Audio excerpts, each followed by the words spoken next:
আগামীকাল ব্রাজিলের শক্তিশালী একাদশ মুখোমুখি হবে কোস্টারিকার বিপক্ষে। কোপা আমেরিকার প্রথম ম্যাচে জয় দিয়ে শুরু করতে চাইবে ডরিবলের শিষ্যরা। এদিকে নেইমারহীন একাদশে ভিনি রদ্রিগোর দিকে তাকিয়ে থাকবে সেলেসাও ভক্তরা। মিডফিল্ডের শক্তি বাড়িয়ে মাঠে নামবে ব্রাজিল। গত বছর ফাইনালে স্বপ্ন শেষ হলেও এবার শুরু আর শেষ ম্যাচে জয় দিয়ে রাঙাতে চাইবে 9 বারের লাতিন আমেরিকান সেরারা। আগামীকাল ব্রাজিলের সম্ভাব্য একাদশ আর প্রতিপক্ষের সঙ্গে শক্তিমত্তার তফাৎ নিয়ে বিস্তারিত থাকছে প্রতিবেদনে। যুক্তরাষ্ট্রের বিপক্ষে শেষ ম্যাচে সন্তুষ্ট হবার মতো রেজাল্ট পায়নি ব্রাজিল, তবে যুক্তরাষ্ট্রের বিপক্ষে ম্যাচের পর বেশ ভালো সময় পেয়েছেন ডরিভাল। সেখানে দলকে ভালোভাবে গুছিয়ে কোস্টারিকার বিপক্ষে শক্তিশালী একাদশ নিয়ে মাঠে নামবে সেলেসাওরা।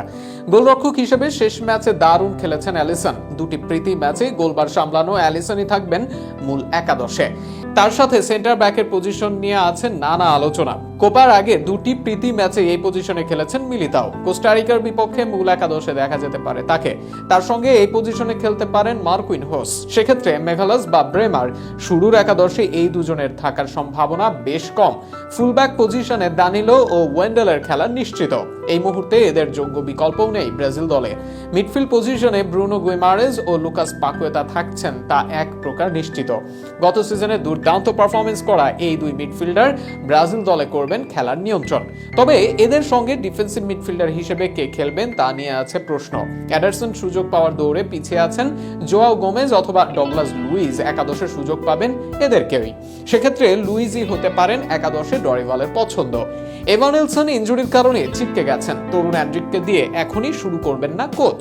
সেক্ষেত্রে ব্রাজিলের নাম্বার 9 হতে পারেন রদ্রিগো।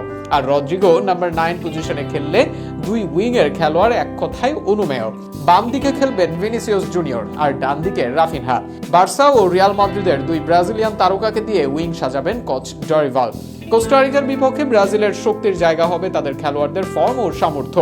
তবে টিম কম্বিনেশন ও ডিফেন্স এবং মিডফিল্ডে ছন্দহীনতা ভোগাতে পারে দলকে। আর কোস্টারিকার মূল শক্তির জায়গা হতে পারে তাদের ডিফেন্স। শেষ 3 ম্যাচেই গোল হজম করেনি তারা। উরুগুয়েকেও দিয়েছে রুখে। এই দুই দল মোট 3 বার একে অন্যের মুখোমুখি হয়েছে। সেখানে একক আধিপত্য ব্রাজিল দলের। জয় পেয়েছে সবগুলো ম্যাচেই, এমনকি করেনি কোনো গোল হজম। আর এই রেকর্ড অব্যাহত রাখতে 25শে জুন অর্থাৎ আগামীকাল সকাল 7টায় মাঠে নামবে ব্রাজিল দল। এবার দেখা যাক সেই ম্যাচে কি করে সেলেসাওরা।